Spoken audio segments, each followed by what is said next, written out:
Friends, GST annual return में फिर से टेबल 8A को अवेलेबल करा दिया गया।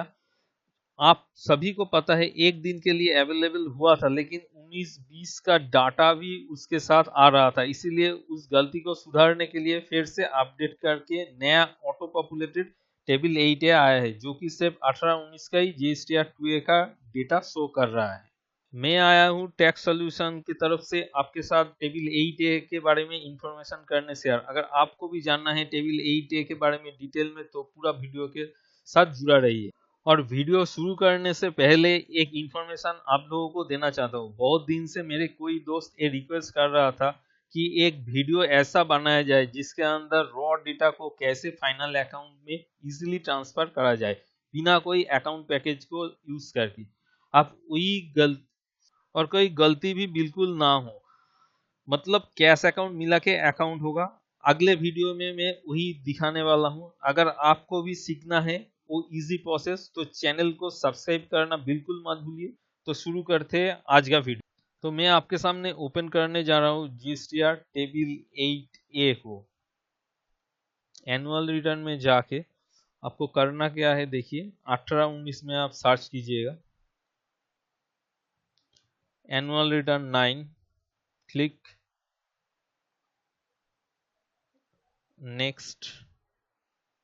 उसके बाद देखिए download table 8A document tables, ये डिलीट हो गया था, अभी आ गया। तो इसको क्लिक करने से ही आपको एक तो विनजिप डाउनलोड होने के लिए दिखाई देगा, और वो विनजिप डाउनलोड करके आपको एक्सट्रैक्ट करने के बाद आपको इस तरह का एक तो टेबल आ जाएगा। इस टेबल एक्सेल शीट में कितना सीट है, देखिए 1 2 3 4 सीट है, 2 3 4 5 सीट है। इसके अंदर फर्स्ट वाला जो है रीड मी, जिसमें इंस्ट्रक्शन दिया गया हो।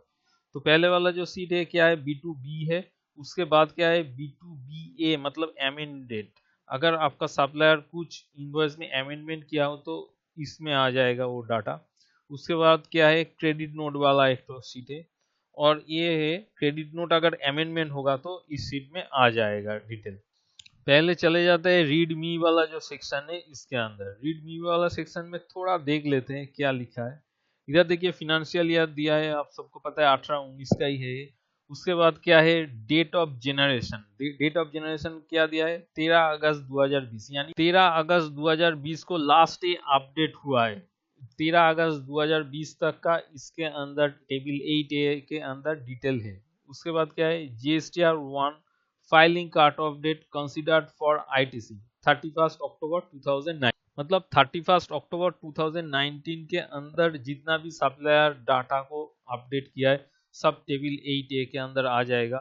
आफ्टर 31 अक्टूबर 2019 के बाद अगर सप्लायर कुछ रिटर्न फाइल करते हैं तो टेबल 8A में दिखाई नहीं देगा, वो 2A में दिखाई दे सकता है, लेकिन इधर नहीं दिखाई देगा। नीचे थोड़ा देख लेते हैं क्या लिखा है। Cut off date of availability of ITC. पहला पॉइंट है, जीएसटीआर 1 और 5 filed by supplier up to the tax period of September of following financial year till the cut off date has been considered for availability of ITC for the financial year 18-19, the cut off date 31 October 2019। यानी after 31 October 2019 के बाद supplier file करते हैं अगर कुछ return, तो ITC आपको इधर नहीं मिलेगा। उसके बाद देखते हैं क्या लिखा है। GSTR 1 or 5 filed after the cutoff date have not been considered for availability of ITC, but the details may be available in GSTR 2A। यानी 2A में आपको दिखाई देगा, लेकिन 8A में आपको नहीं दिखाई देगा, अवेलेबल नहीं होगा ITC एक्चुअल में। Third point, documents pertaining to a financial year reported or amended in GSTR 1 or 5 of any tax period of that year, or reported in any GSTR 1 or 5 of succeeding year up to the September tax period of that year, filed up to cut off date। अगर कुछ भी data amendment हुआ है, invoice amendment हुआ है supplier के and से, और कुछ मिस इनवॉइस उन्होंने अपलोड किया है up to cut off date, वो सब कुछ आपको 2A में और टेबल 8A में रिफ्लेक्ट हो जाएगा। अभी एक बार एक्चुअल शीट में एंटर करते हैं, B2B वाला शीट में एंटर करते हैं, देखते हैं क्या है क्या नहीं है। इसके अंदर देखिए इनवॉइस नंबर दिया है, सप्लायर जो आपको परचेज जिसके पास से आपने खरीदारी की है आपके पास देखिए इसी नंबर का इनवॉइस होगा। पहला नंबर इसी, अच्छा पहले से शुरू करते हैं। जीएसटी 2A पीरियड कौन सा पीरियड का आपके पास 2A के अंदर है, इधर भी 8A में भी होगा। देखिए अप्रैल, मई, जून, जुलाई, अगस्त, सितंबर, अक्टूबर, नवंबर, दिसंबर, जनवरी, फरवरी, मार्च, हर एक पीरियड का है। और एक तो चीज देखिए जो मेरा पुराना वीडियो था उसके अंदर सितंबर तक डाटा था, लेकिन अभी सितंबर तक डाटा नहीं है, मार्च तक का ही है, यही रेक्टिफाई उन्होंने किया है। उसके बाद आपका जो सप्लायर पार्टी है उसका जो जीएसटीआई नंबर है उसका एक कॉलम है। उसके बाद उसका जो ट्रेड नेम है वो ट्रेड नेम का कॉलम ए है, डिटेल दिया है। आप ये आपका टैक्स इनवॉइस से मिला सकते हैं। इनवॉइस नंबर दिया गया है, एक एक इनवॉइस के साथ आप मिलाएगा तो यही इनवॉइस आपको मिल जाएगा। यही होना चाहिए, जो आपका टेबल 8A में होगा 2A में होगा आपके पास भी वही इनवॉइस होना चाहिए। उसके बाद देखिए इनवॉइस टाइप, आर मतलब रेगुलर है। उसके बाद इनवॉइस डेट, कौन सा डेट इनवॉइस के ऊपर लिखा है, कौन सा डेट में आप ट्रेड किए हैं उस डेट इधर दिया है। उसके बाद इनवॉइस वैल्यू मतलब गुड्स का वैल्यू, उसके साथ जीएसटी जोड़ के जो वैल्यू है वही वैल्यू इधर दिया है। उसके बाद कौन स्टेट से आपने माल खरीदारी किए है वो दिया है। प्लेस ऑफ सप्लाई मतलब आप वेस्ट बंगाल, मेरा क्लाइंट वेस्ट बंगाल में है, West Bengal place of supply है। सप्लाई अट्रैक्ट रिवर्स चार्ज, ये रिवर्स चार्ज अट्रैक्ट किया है कि नहीं है, इन मतलब नो है, रिवर्स चार्ज अट्रैक्ट नहीं करता है ट्रांजेक्शन, यही बोल रहा है। उसके बाद गुड्स जो है कौन सा रेट बिलोंग करता है वही रेट दिखाई दे रहा है आपको।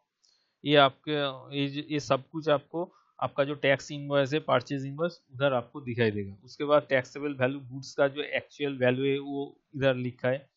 उसके बाद integrated tax, central tax, state tax, GST का फिगर दिखाई दे रहा है। शेष अगर होता तो इधर इस कॉलम में आ जाता शेष। उसके बाद जब आपका सप्लायर रिटर्न फाइल किया GSTR1 कौन डेट में फाइल किया वो दिखाई दे रहा है। उसके बाद आईटीसी अवेलेबल है कि नहीं, इधर यस लिखा है मतलब हर एक जो टैक्स इनवॉइस है उसका आईटीसी अवेलेबल है। अगर इधर नो होता मतलब वो टैक्स आपको इनपुट क्रेडिट के हिसाब से नहीं मिलेगा। ये कब हो सकता है, अगर आपका जो सर्विस है वो अगर रिवर्स चार्ज मैकेनिज्म के अंदर पड़ जाता तो ये आईटीसी अवेलेबल नहीं होता था। और रीजंस फॉर नॉट अकाउंटिंग, अगर आईटीसी आपको नहीं दिया गया तो नहीं दिया जाता है तो रीजंस फॉर नॉन अकाउंटिंग इधर डिस्क्राइब करके बोल दिया जाएगा, इस कारण से आपको ये आईटीसी क्यों अवेलेबल नहीं है इस कॉलम में दिया जाएगा। एक बार रीजंस फॉर नॉन अकाउंटिंग वाला जो सेक्शन है एक बार देख लेते हैं क्या लिखा है। Reverse charge document, when the supplier has filed the document in GSTR1 indicate the supply as reverse charge। Reverse charge document जो कि आपका सप्लायर गलती से आरसीएम के ऊपर टिक मार्क कर दिया, इधर गलती से टिक मार्क कर दिया, GSTR1 फाइल करने वक्त आपका ये गलती अगर आपका सप्लाई कर दिया तो आपको आईटीसी नहीं मिलेगा। अगर सही में आरसीएम है तो कोई बात नहीं, तो वो हो ही सकता है। अगर गलती से किया है तो आपको आईटीसी उधर नहीं दिखाई देगा, नॉट अवेलेबल हो जाएगा। उसके बाद क्या है, POS lies in supplier state. ये क्या है, पीओएस एक स्टेट में है और रिसिपिएंट दूसरा स्टेट में है तब आपको नहीं मिलेगा आईटीसी। क्यों नहीं मिलेगा, इसके ऊपर डिटेल वीडियो मैंने ऑलरेडी बना चुका हूँ जिसका लिंक ऊपर में मैंने आई बटन में लिंक कर दिया है। आपको अगर देखने का दरकार है तो आप वो आई बटन में क्लिक करके देख सकते हैं पूरा वीडियो। उसके बाद क्या है, GSTIN is amended, GSTIN amendment हो गया। उसके बाद tax payer opted for composition scheme, tax payer जो की है वो कंपोजिशन स्कीम ऑप्ट किया है।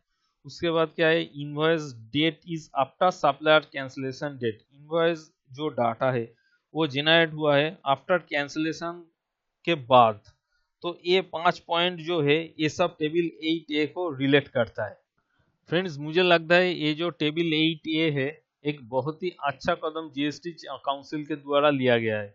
इसके वजह से बहुत ही आसानी से आप एनुअल रिटर्न फाइल कर सकते हैं। तो वीडियो को यहीं पे एंड करते हैं। अगर आपको ये वीडियो अच्छा लगे तो लाइक शेयर और कमेंट करना मत भूलिए। Thank you for watch this video.